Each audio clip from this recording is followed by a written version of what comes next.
राम राम सबको। कैसे हो आप लोग? आशा करती हूँ आप सब ठीक होंगे और निधि चैनल में आप सबका स्वागत है। जय श्री राधे कृष्णा। ओम नमः शिवाय।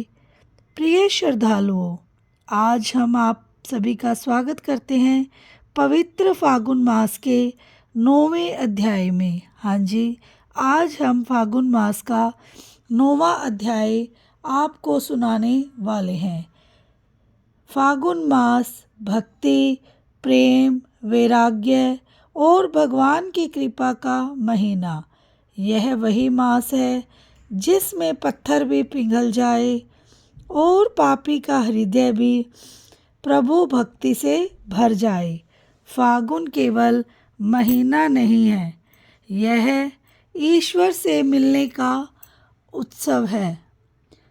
आज का यह 9वां अध्याय हमें सिखाता है भक्ति दिखावे से नहीं बल्कि टूटे हुए हृदय से होती है। शास्त्रों में कहा गया है, फागुने पूजितो देवो जन्म जन्मांतर तरेत। अर्थात जो मनुष्य फागुन मास में भगवान की भक्ति करता है वह जन्म जन्म के बंधनों से मुक्त हो जाता है। फागुन मास में होली आती है, रंग लगते हैं, लेकिन सबसे बड़ा रंग होता है भक्ति का रंग। भगवान श्री कृष्ण कहते हैं, जब भक्त रोता है तो मुझे बैकुंठ छोड़कर आना पड़ता है। बहुत समय पहले की बात है, एक गांव था आनंदपुर, लेकिन नाम के विपरीत वहाँ दुख ही दुख था। उस गांव में रहता था एक निर्धन ब्राह्मण माधव दास। न धन, न संतान, न सम्मान, लेकिन उसके पास था अटूट विश्वास। माधव दास प्रतिदिन कहता, हे प्रभु, मेरे पास कुछ नहीं, लेकिन तुझ पर पूरा भरोसा है। फागुन मास का आगमन हुआ, पूरा गांव होली की तैयारी में लग गया, लेकिन माधव दास के घर न रंग था, न गुलाल और न ही मिठाई। फिर भी वह बोला, आज मेरे प्रभु का उत्सव है।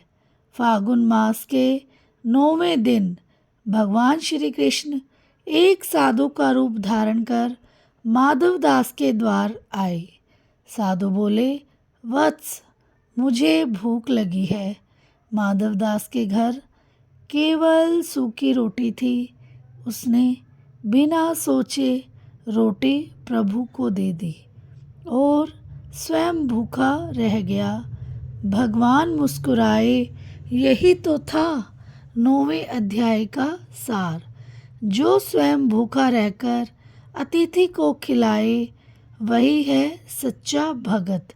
जैसे ही माधव दास ने रोटी दी, उसकी झोंपड़ी प्रकाश से भर गई। साधु का रूप बदल गया और साक्षात श्री कृष्ण प्रकट हुए। कृष्ण बोले, माधव, तूने फागुन मास में मेरे लिए सब कुछ त्याग दिया।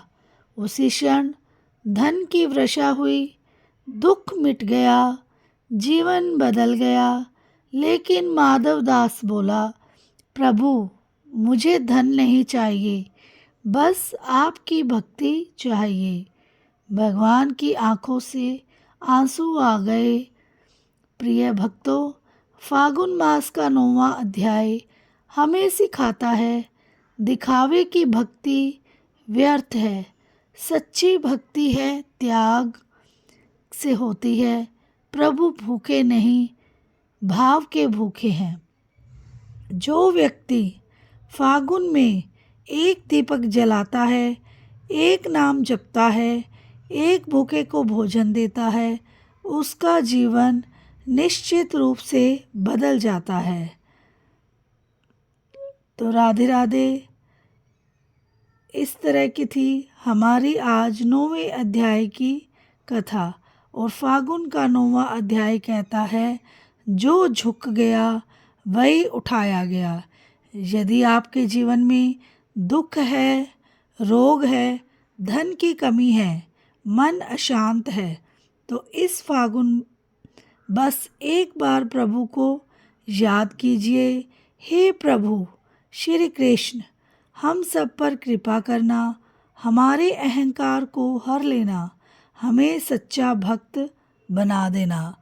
तो आशा करती हूँ आपको 9वें अध्याय की कथा पसंद आई होगी, और कथा में मुझसे कोई त्रुटि है तो उसे क्षमा करना, और वीडियो को लाइक, चैनल को सब्सक्राइब करे बिना बिल्कुल ना जाना, और जिसने सब्सक्राइब कर दिया है उसका बहुत बहुत धन्यवाद। और कथा के अंत में कीर्तन करना अवश्य है, तो आप सब मेरे साथ कीर्तन अवश्य करेंगे। श्री कृष्ण गोविंद हरे मुरारी, हे नाथ नारायण वासुदेवा, हे नाथ नारायण वासुदेवा, हे लक्ष्मी नारायण वासुदेवा। श्री कृष्ण गोविंद हरे मुरारी, हे नाथ नारायण वासुदेवा, हे नाथ नारायण वासुदेवा, हे लक्ष्मी नारायण वासुदेवा। श्री कृष्ण गोविंद हरे मुरारी, हे नाथ नारायण वासुदेवा, हे नाथ नारायण वासुदेवा, हे लक्ष्मी नारायण वासुदेवा। श्री कृष्ण गोविंद हरे मुरारी, हे नाथ नारायण वासुदेवा, हे नाथ नारायण वासुदेवा, हे लक्ष्मी नारायण वासुदेवा। श्री कृष्ण गोविंद हरे मुरारी, हे नाथ नारायण वासुदेवा, हे नाथ नारायण वासुदेवा, हे लक्ष्मी नारायण वासुदेवा। बोलो श्री कृष्ण भगवान की जय हो, लक्ष्मी माता की जय हो, भोलेनाथ जी की जय हो। मिलते हैं नेक्स्ट वीडियो में नेक्स्ट अध्याय के साथ। राधे राधे।